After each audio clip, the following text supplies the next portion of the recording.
इंसाफ के मनसब को इतनी ढटाई से एक मखसूस सियासी इंतकाम का आलाकार बनाया हो। अपनी अंदर की नफरत किसी सियासी जमात के खिलाफ ऐसे शो की हो। जस्टिस फायज ईसा ने जिस दिन हलफ उठाया था उसी दिन उनकी अदालती गैर जानबदारी जो थी वो दफन हो गई थी। उन्हें तो हलफ ही नहीं उठाना चाहिए था। उनका तर्ज अमल हर मौके पर यही साबित करता रहा कि वो ज़ाती तौर पर इमरान खान के खिलाफ उस ज़ाती नफरत, हसद और बुग़्ज़ से भरे बैठे हैं। और उस नफरत, बुग़्ज़ और हसद का जो इजहार है उन्होंने किया आपके सामने। इंसाफ के लिबास में छुपा तासुब जज के चेहरे से छलकता रहा और सारे पाकिस्तान ने देखा, फैसले बोले और वो बुग़्ज़ और हसद सबके सामने आ गया। निशान का छीनना अदालती तारीख का एक अलमनाक वाक़या था। चीफ जस्टिस की क़यादत में अदालत ने एक ऐसी जमात का इलेक्शन निशान छीन लिया जिसके कायद को अवाम ने मैंडेट दिया था, जिसकी पार्टी पाकिस्तान की सबसे बड़ी पार्टी थी, जिसको लोग चाहते थे कि वो पाकिस्तान का हकीकी नुमाइंदा है, हकीकी कायद है और वही पाकिस्तान की क़यादत करके पाकिस्तान को इन मसाइल से निकाल सकता है। इंट्रा पार्टी इलेक्शन के नाम पे फनी खामी को बुनियाद, टेक्निकल इश्यूज को बुनियाद बनाकर करोड़ों वोटों की बेतौकीरी की गई। ये वो भी सुन लें जो वोट को इज्जत दो और वोट को इज्जत दो के ड्रामे चलाते हैं और कहानियां सुनाते हैं। ये सिर्फ तहरीक इंसाफ पे हमला नहीं था, मैं दोबारा कहूँगा, ये डेमोक्रेसी के मुंह पे एक थप्पड़ था जो सारी दुनिया ने देखा। और इस सारे ड्रामे का हिदायतकार जो था वो कौन था? वो काजी फायज ईसा था, जिसने ये सारे का सारा जो है वो स्टेज किया, जिसकी बदौलत हमसे बैट का निशान छीना गया।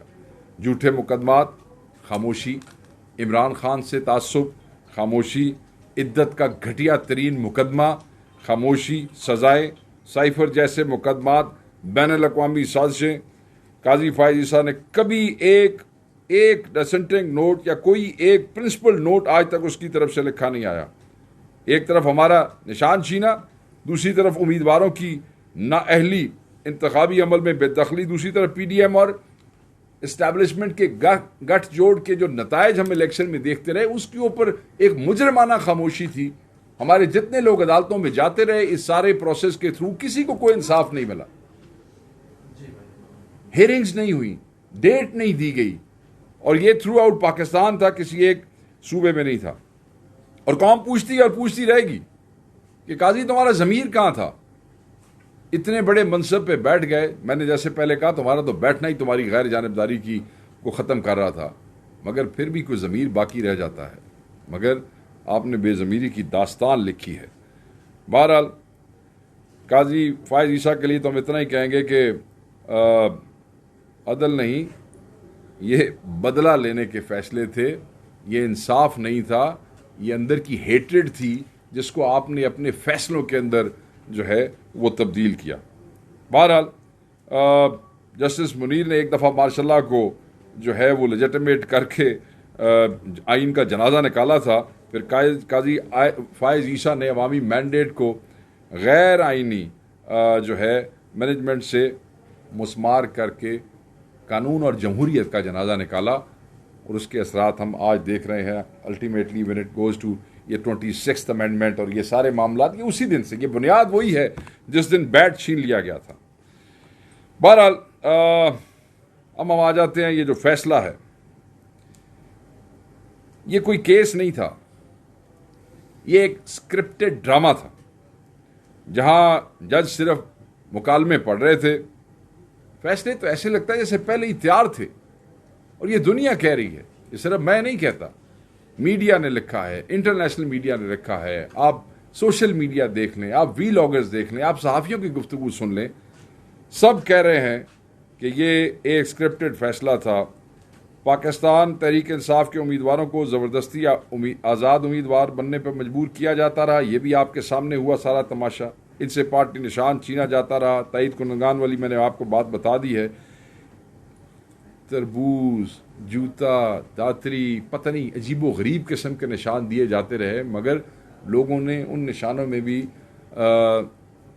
पार्टी के जो उम्मीदवार थे उनको ढूंढा, उनको कामयाब किया। ये अवाम का शऊर था और हमारी सोशल मीडिया के जो वॉलंटियर्स हैं, बच्चे पूरी दुनिया में बैठे हुए पाकिस्तान समेत, ये उनका कमाल था कि उन्होंने किस तरीके से ये सब का निशान, उनके मैसेजेस, खान का उम्मीदवार था, वो लोगों तक पहुंचाया।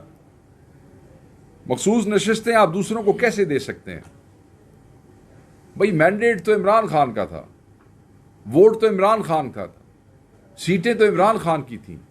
कौन से कानून और कुलिये के मुताबिक ये सीटें जो है वो आपने किसी और जो सीटें मिलनी ही हमारे वोट की बुनियाद पे हैं, वो आप कैसे लोगों में तकसीम कर सकते हैं?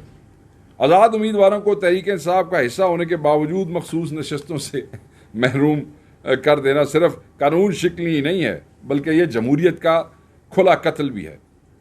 खैबर पख्तूनख्वा में पीपल्स पार्टी सिर्फ एक नशिस्त जीती, मगर मखसूस नशिस्तें 2 जीती, एक, उसके बदले में मखसूस नशिस्तें 2। एक और जमात ने सिर्फ 5 सीटें जीती, मगर मखसूस नशिस्तें 10। आप ये मजाक देखें, ये आप तमाशा देखें, ये तकसीम नहीं, ये मजाक है। मतलब ये जब हम इसको यूनाइटेड नेशन में भी ले जाते हैं अगर, तो वहां मेरा तो ख्याल है कि लोग इसको संजीदगी से सुनने की बजाय पहले तो हंसेंगे बैठ के इस फैसले पे, उसके बाद हम पे हंसेंगे कि तुम लोगों ने कैसे ये इजाजत दी कि इतना बड़ा मजाक तुम्हारी जमहूरियत के साथ, तुम्हारे आइन और तुम्हारे कानून के साथ हो गया। उनकी ओरिजिनल सीट 1 है, मगर स्पेशल सीटें उनको 2 मिल रही हैं, जिनकी 5 है उनको 10 मिल रही हैं। ये तमाशा इस फैसले के तहत जो है वो हुआ है।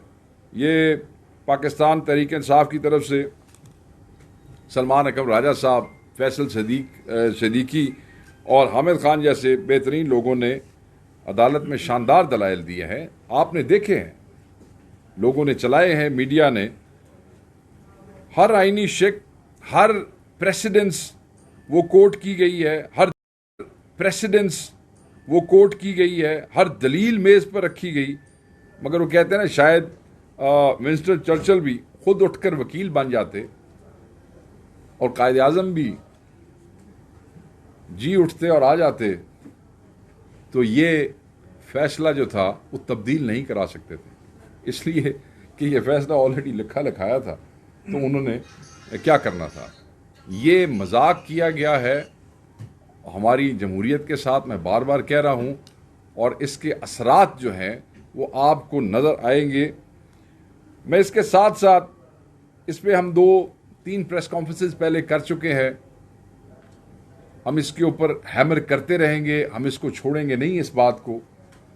ये लोगों का वोट चोरी हुआ है, लोगों का मैंडेट चोरी हुआ है, so will keep hammering it.